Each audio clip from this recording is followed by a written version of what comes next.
February 20th, 1944. The sky above Germany was a vault of pale winter blue, streaked with white contrails and the black blossoms of flak. From horizon to horizon, the drone of engines filled the air. Nearly 1,000 American B-17 Flying Fortresses and B-24 Liberators lumbered eastward, their bellies packed with bombs intended for the Reich's vital factories. For months, these raids had come at a terrible cost. Crews had spoken of missions over Schweinfurt and Regensburg, where squadrons returned with half their number missing, burned alive, cut apart, or parachuting into captivity. Germany's skies were known as a graveyard of bombers, but on this day, there was something different.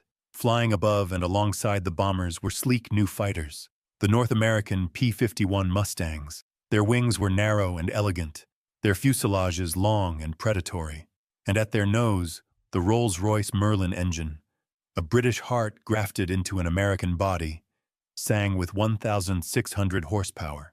For the first time, the bombers were not alone. At midday, the Luftwaffe came.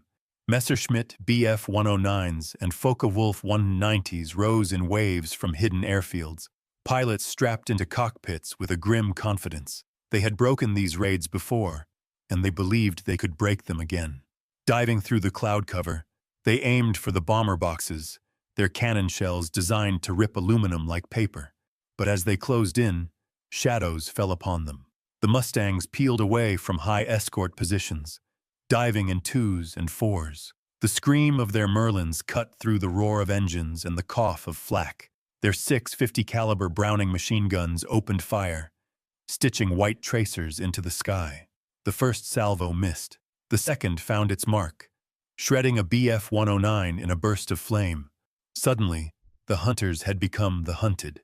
German pilots, accustomed to circling bombers with impunity, found themselves locked in deadly duels with nimble American fighters. Mustang wings carved tight turns. Their guns spat fire at impossible ranges. The sky turned into a storm of contrails, smoke, and falling wreckage. By dusk, the scale of destruction was evident. 20 Luftwaffe fighters had been annihilated in a single day. American bomber formations pressed on, striking their targets, and this time, this rare, miraculous time, many of them returned. Word of the slaughter traveled swiftly through German command. Hitler himself was briefed on the day's events. His Air Force, once hailed as the most formidable in the world, was now being bled in its own skies. The Führer, who had promised that the Luftwaffe would shield the Reich from destruction, was forced to confront a chilling truth. The balance of air power was shifting, and the Mustang was at the heart of it. For the men who flew that day, the memory would never fade. The freezing wind through the canopy, the rattle of 50 calibers, the sickening sight of parachutes billowing against fire and smoke. It was a day that announced to the world, Germany's air supremacy was broken, and the tide of war was turning. The P-51 Mustang did not begin as a legend. In fact, its creation was born out of desperation, and its earliest form was almost dismissed. In 1940, Britain stood alone against Nazi Germany. The Luftwaffe dominated continental skies, and the Royal Air Force was stretched to its limits defending the home islands. Desperate for fighters, British officials turned not to an old partner, but to a new one, North American Aviation in the United States. The company had never designed a high-performance fighter before, yet when approached to simply build Curtiss P-40s under license, the engineers countered with a bold proposal. They would design an entirely new aircraft, from the ground up, and deliver it in record time. The clock was merciless. In less than 120 days, North American's team, led by the visionary designer Edgar Schmood, produced the prototype of what would become the Mustang. Its shape was revolutionary, a streamlined fuselage, a wide-track landing gear, and most critically, a laminar flow wing. This innovation reduced drag and gave the fighter exceptional speed and range. The British test pilots who first flew it were impressed by its handling, but there was a problem: the engine. The original Allison V-1710 lacked power at high altitude, where the great battles of Europe were being fought. The Mustang could fly fast and far, but above 15,000 feet, it was underpowered and vulnerable. For a time, the design risked being forgotten, relegated to ground attack duties. Then came the transformation that would change the course of the air war. British engineers fitted the airframe with the Rolls-Royce Merlin engine, the same power plant that gave the Spitfire its legendary climb and bite. The result was electrifying. Suddenly, the P-51 could not only match the Luftwaffe's best at altitude, it could outpace and outmaneuver them. American factories quickly licensed the engine, and the Packard Merlin roared to life on assembly lines in Detroit. When the new variant, the P-51B, rolled out in late 1943, it was clear that something extraordinary had been born. At over 430 miles per hour, with a combat range exceeding 1,000 miles, the Mustang could escort bombers all the way to Berlin and back. No other fighter in the Allied arsenal could claim the same. What began as an experiment to fill a gap in Britain's defenses had, in 3 short years, become the most feared predator in the skies. The Mustang was no longer just a fighter. It was the weapon that would make the Reich tremble in its own backyard. The Mustang's brilliance was not only in its design, it was in its numbers. A single fighter, however advanced, could not win a war. Victory required thousands, built faster than the Luftwaffe could destroy them. And this was where America's industrial might revealed its true power. In the early 1940s, the United States became what Franklin Roosevelt called the arsenal of democracy. Automobile plants that once produced Buicks and Cadillacs now forged wings and fuselages. At North American Aviation's plant in Inglewood, California, and later in Dallas, Texas, factory halls stretched farther than the eye could see. Conveyor belts carried skeletal frames from one station to another, as men and women riveted aluminum, tested hydraulics, and fitted the Merlin engines that gave the Mustang its roar. The pace was relentless. At the peak of production, a new P-51 rolled off the line every 90 minutes. More than 15,000 would be built before the war's end.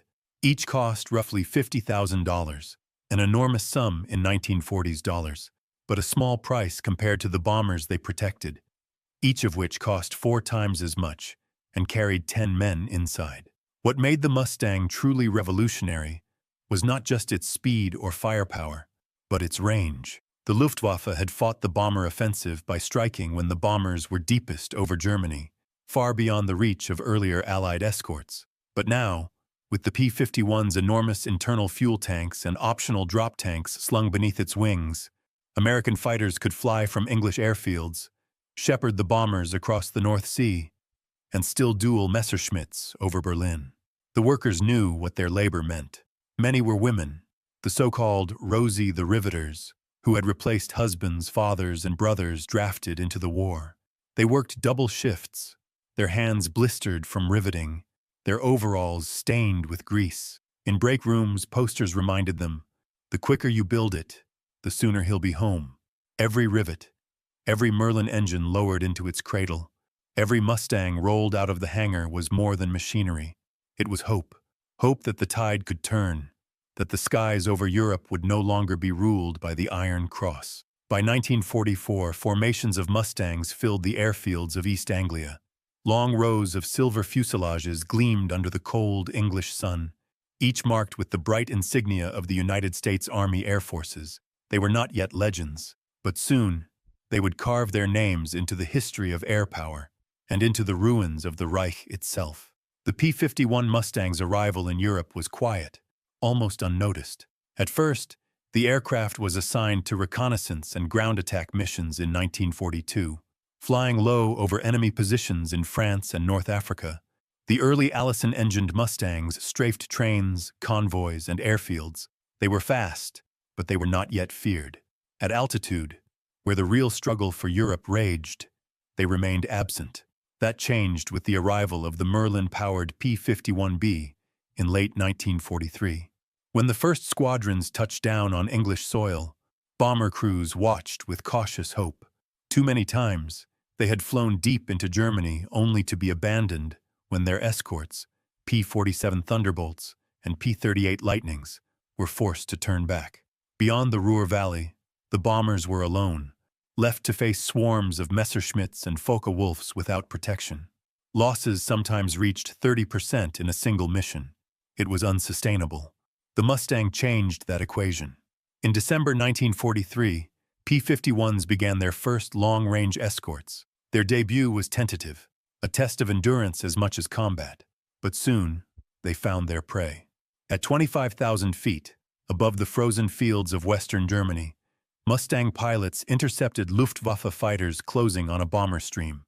The Germans dived, confident in their familiar tactics, only to find themselves outflown and outgunned. Eyewitnesses recalled the shock. Mustangs pursuing Messerschmitts even after they broke off, chasing them back toward their own airfields. The bombers cheered over their radios as they saw German attackers suddenly peel away under Mustang fire. For the first time, the hunters had guardians who could stay with them all the way to the target and all the way home. Losses remained heavy in those early months, but there was a new sense of possibility. Veteran aircrews spoke of a change in the skies, a shift in morale as Mustangs darted above them, their long noses glinting in the sunlight. It was not yet a decisive blow, but it was a beginning, a promise of what was to come. The Luftwaffe had taken notice. German pilots, once confident, now muttered uneasily about the new American fighter. Reports to Berlin warned of an adversary unlike any they had faced before, a machine that could fly faster, farther, and higher than anything the Reich possessed. The stage was set for the great reckoning that would follow. February 20th, 1944. The target was Leipzig, an industrial city in the heart of Germany, home to aircraft assembly plants and vital transportation links. At dawn, the airfields of eastern England came alive with sound. Engines roared to life in unison. Rows of B-17s and B-24s straining under their loads of bombs and fuel. Beside them, the P-51 Mustangs gleamed in the frost, pilots strapping into their cockpits with the ritual precision pound of men who knew every mission could be their last. The operation was part of Big Week, a massive Allied effort to smash the Luftwaffe on the ground and in the air. The strategy was bold: force Germany's fighters into battle by striking targets they could not ignore. The bombers would be the bait. The Mustangs would be the trap. By mid-morning, the formation had crossed the North Sea and plunged deep into hostile territory. The first flak bursts appeared, black clouds blooming around the bombers as German gunners zeroed their altitude. Then, the radio crackled with the warning every airman dreaded. Bandits, 3 o'clock high. From above and behind, more than 60 Messerschmitt Bf-109s and Focke-Wulf 190s dived toward the formation, sunlight flashing on their wings. The German plan was the same as always: smash through the escorts, shred the bombers with cannon fire, and vanish before reinforcements could arrive. But this time, the trap was set. The Mustangs wheeled into position. Captain Clarence "Bud" Anderson of the 357th Fighter Group recalled the moment. I rolled into a dive, the Merlin screaming in my ears. The sky was full of them, black crosses everywhere. You didn't think, you just fought. At 25,000 feet, the battle erupted into chaos. 650 caliber Brownings hammered from each Mustang's wings, tracers streaking through the thin winter air. The first German attack met a wall of fire. A Bf-109 burst into flames and spun earthward, its pilot bailing out a heartbeat before the aircraft exploded. Another banked hard to escape, only to be cut apart by Mustang gunfire from behind. The Luftwaffe pressed on, determined to reach the bombers. For minutes that felt like hours, fighters clawed for position, engines screaming, guns flashing in the sunlight. Mustang pilots rolled, dived, and climbed, dragging German fighters into dogfights they could not win. Again and again, the Americans struck. One Mustang made a high-speed pass at a Focke-Wulf climbing toward the bombers. The first burst missed. The second found its mark, rounds tearing through the cockpit, the German fighter tumbling into the clouds below. Nearby, a pair of Mustangs cut across the formation, trapping a Messerschmitt in a deadly crossfire. The German plane shuddered, broke apart, and disintegrated. The radio was alive with voices, shouts of triumph, cries for help, frantic warnings. "He's on me! He's on me! I got him! Break left! Break left!" Amid the chaos, discipline held. The bomber formations pressed onward, their deadly payloads intact. By early afternoon, the outcome was clear. 20 German fighters had been annihilated in the melee, their burning wreckage dotting the fields below. For the first time, the bombers had torn through Germany's heartland, with escorts still at their side. The mission had succeeded. The factories of Leipzig were left smoking ruins, and in the skies above, the Luftwaffe had been dealt a wound it could not ignore. In the aftermath, surviving German pilots limped home with shaken voices. They spoke of Mustangs appearing seemingly out of nowhere, chasing them even as they tried to disengage. Their long-held dominance over bomber formations was broken. Reports filtered back to Berlin. Hitler listened grimly as his staff recited the numbers. The Reich had lost 20 fighters in a single day, along with many of its most experienced pilots. For a force already strained, such losses were catastrophic. The Führer, who had once boasted that Allied bombers would never reach Germany in daylight, now confronted an enemy that not only reached his factories, but destroyed his airmen in the process. For the Americans, the day became a symbol, a promise fulfilled. The Mustang had proven itself beyond doubt, not merely as an escort, but as the master of Europe's skies. In the weeks ahead, more battles would follow, each one tipping the balance further. But for the men who flew on that February day, the memory was clear. The tide had turned. The Luftwaffe had met its reckoning. Behind every gleaming Mustang was a young man strapped into a cramped cockpit, his life balanced on the edge of a trigger pull. The statistics of war tell us how many planes were built, how many enemies destroyed. But the story of the Mustang is also the story of the men who flew her, their courage, their fear, and their sacrifices. Most were barely in their 20s, farm boys from Iowa, mechanics from Detroit, college students who had traded textbooks for flight manuals. They scrawled nicknames and girlfriends' names on the fuselage: Sweet Arlene, Missouri Miss, Passion Wagon. These nose arts were more than decoration. They were talismans, reminders of home, painted defiance against the possibility that today's mission might be their last. Captain Don Gentile of the 4th Fighter Group, an Ohio native, became one of the most celebrated Mustang aces. On March 8, 1944, he returned from a mission with his guns still hot, claiming 5 German aircraft in a single day. He was greeted on the runway by his squadron, grinning through the exhaustion. For his valor, he was later awarded the Distinguished Flying Cross. President Roosevelt himself called him a one-man Air Force. Others never came home. Lieutenant William Roach of the 357th was only 19 when he took to the skies over Germany. His letters to his parents spoke of the thrill of flying, but also of the dread he felt each time flak burst near his wing. On one mission, his Mustang was hit. Witnesses saw him bail out, drifting down into enemy territory. He would spend the rest of the war in a prison camp, his family clinging to telegrams that gave only fragments of his fate. The cockpit was a place of constant sensory assault. The Merlin engine thundered inches from their boots. The oxygen mask rubbed raw against their faces. The guns rattled the entire fuselage when they opened fire. Pilots flew hours at a time in frigid conditions, frost forming on the inside of the canopy. They watched friends vanish in sudden blossoms of fire. They learned to suppress their grief until the mission was done.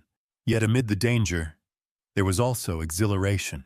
Mustang pilots spoke of the aircraft as if it were alive, responsive, fierce, and loyal. Clarence "Bud" Anderson, who survived more than 100 missions without being shot down, later wrote, "She was fast, she was tough, she never let me down. The Mustang was more than a machine. She was my partner." For these men, the war was not fought in grand strategies or on maps pinned in command centers. It was fought at 25,000 feet, with hands slick from sweat, with the taste of fear in their mouths, and with the hope that their skill and their Mustang's power would carry them through another mission. The faces in the cockpit were the human soul of the P-51 story. They were ordinary young men, asked to do something extraordinary, and in doing so they carved their place in history. For years, the skies of Europe had belonged to the Luftwaffe. From the early victories over Poland and France to the bitter duels of the Battle of Britain, German fighter pilots had built a reputation for daring skill and ruthless efficiency. Men like Adolf Galland, Gerhard Barkhorn, and Erich Hartmann, the so-called aces of aces, were names spoken with both respect and fear. They had cut their teeth on battlefields where the Luftwaffe seemed invincible. But by 1944, that confidence was beginning to fray. When the P-51 Mustang arrived, German pilots were among the first to understand what it meant. At first, they dismissed reports as exaggeration. A new Allied fighter, fast and long-ranged, sounded improbable. But within weeks, those rumors became reality. Squadron after squadron returned with fewer planes and with shaken voices. Luftwaffe ace Adolf Galland later admitted, "The day I first saw Mustangs over Berlin, I knew the war was lost." The shock was not only in the aircraft's performance, but in its presence. German fighters were used to fighting over their own homeland, launching from fields where they could strike and return within minutes. But now, American escorts pursued them across the breadth of Germany. Even when they disengaged, Mustangs were there, still firing, still climbing, still chasing. The tactics that had once worked so effectively, slashing attacks on bomber formations, quick dives, rapid withdrawal, now ended in disaster. To attack the bombers meant exposing themselves to Mustangs that could turn tighter, dive faster, and climb higher. Many Luftwaffe pilots described the sudden inversion of roles. They had gone from predator to prey in a matter of weeks. The psychological toll was immense. Reports from German units speak of dwindling morale. Veteran pilots were lost with alarming frequency. Novice replacements, rushed into service with minimal training, were thrown into battles they could not survive. One German commander noted grimly, "The Americans had endless machines and endless men. We had neither." Even the Reich's leadership felt the sting. Hitler demanded explanations for the mounting losses, furious that the vaunted Luftwaffe could no longer hold the line. Aircraft designers scrambled to deploy advanced jets like the Me-262, but by the time they reached combat strength, it was too late. The Mustang and its pilots had already seized control of the skies. To German civilians on the ground, the change was just as clear. They looked up and saw contrails stretching endlessly across the sky, the thundering formations of bombers guarded by darting Mustangs. The once proud fighters of the Luftwaffe, symbols of German strength, now fell burning into their own fields and towns. From the enemy's perspective, the P-51 was more than a machine. It was a herald of inevitability. Each Mustang that appeared over Berlin or Leipzig was a message written in fire and smoke. The Reich's defenses were broken, and the war was turning against them. The arrival of the P-51 Mustang did more than win dogfights.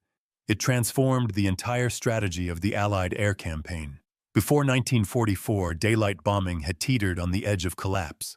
American commanders believed in precision strikes, factories, fuel depots, rail yards, destroyed from high altitude in broad daylight. But the cost was staggering. Raids over Schweinfurt and Regensburg had bled the 8th Air Force white, hundreds of crews lost in flames. Without escorts that could go the distance, the vision of crippling Germany's war industry seemed doomed. The Mustang changed everything.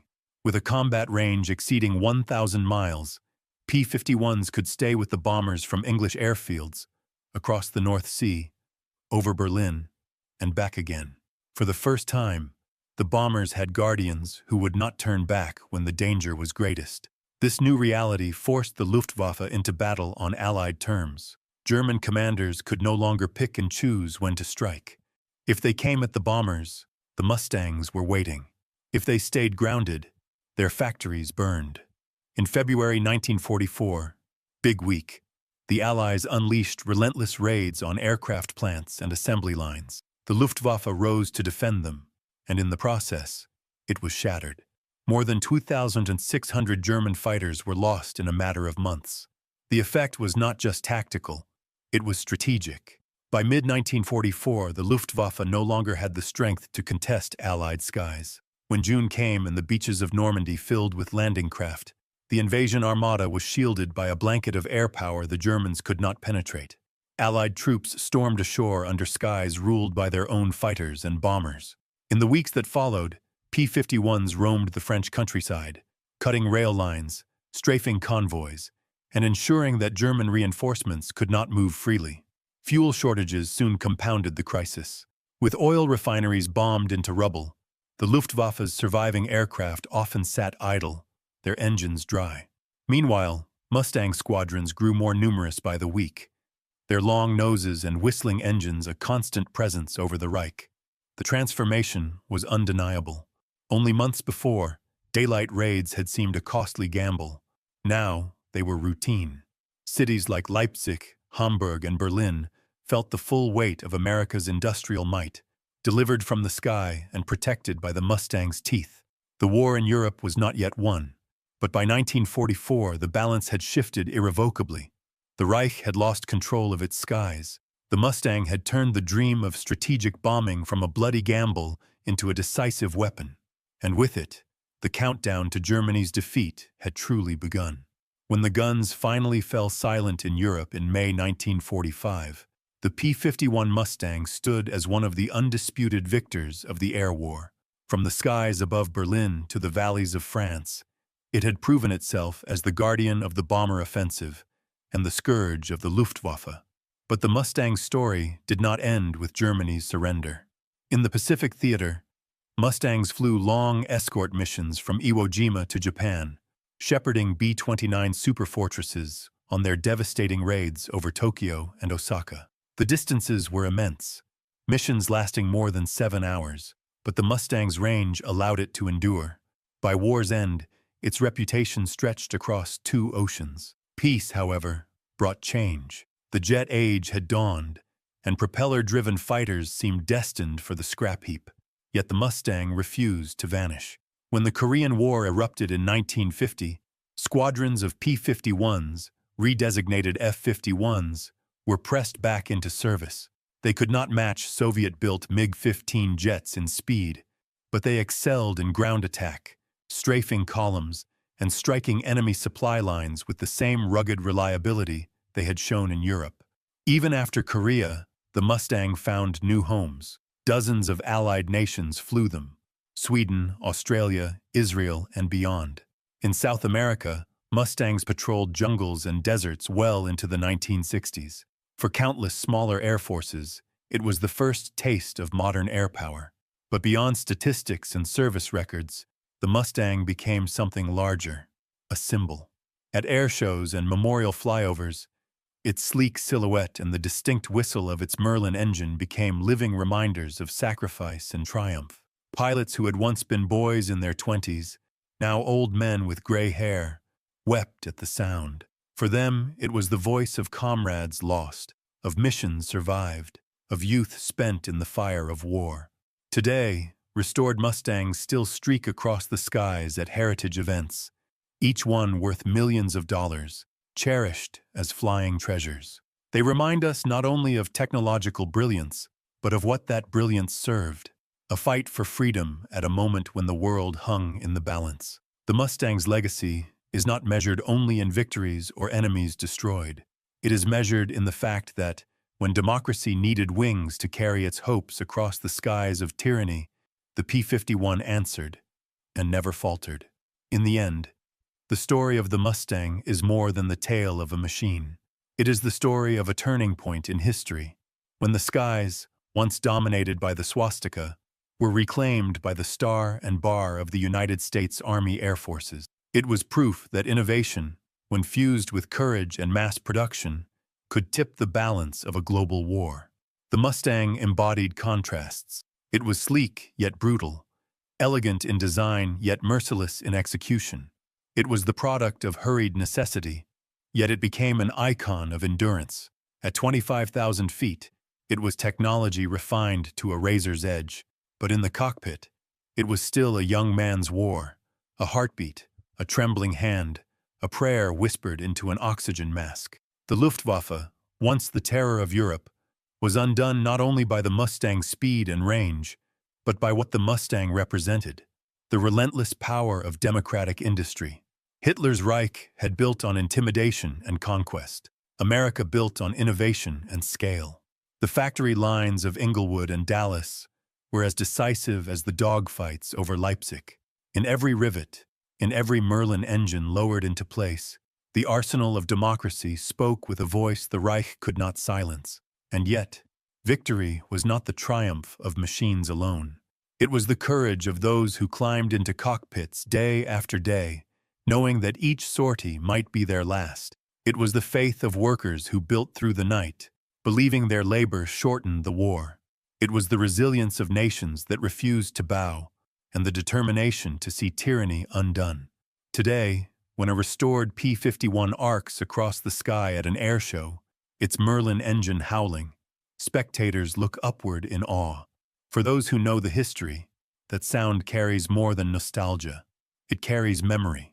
The memory of February skies darkened by flak, of young men dueling in frozen air, of a day when 20 Luftwaffe fighters fell from the heavens and the tide of war shifted forever. The Mustang was not just a fighter. It was a promise kept, a symbol that freedom, when given wings, can soar higher and endure longer than any empire built on fear.